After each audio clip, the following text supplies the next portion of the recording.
wrapped it up. And here he is at the last, putting for par. This would have won it.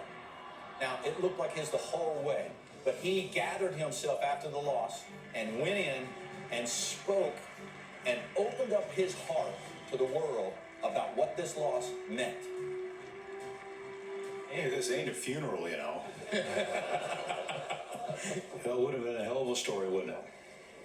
It would have been a hell of a story. It wasn't to be. And yes, it's a great disappointment. It tears at your gut, as it always has, torn at my gut. Well, I still am in shock that I did that. I just can't believe that I did that. I am such an idiot.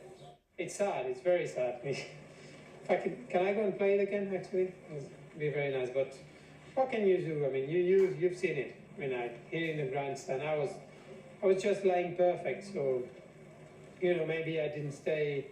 I wouldn't say I didn't stay focused enough. Maybe not humble enough. I play like. How about that?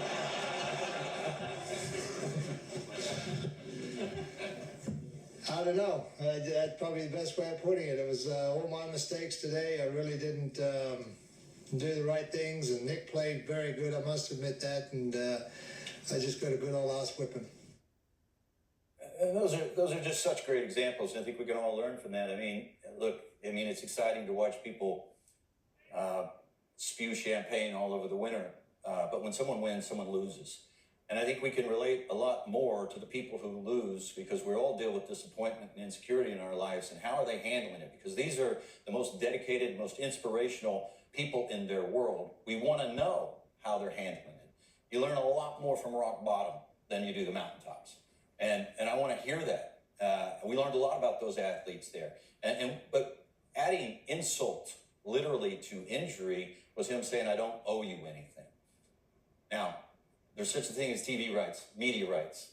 Okay, we pay about $1 billion for this. A substantial portion of what Colin Morikawa makes and what all PGA Tour players make is derived from the money that we pay them. But it's not just about us. We're a conduit to the story, to those who invest, not money, but their time to watch these sporting events. And they're on the edge of their seat to hear not just what the winner has to say, but how the loser deals with it.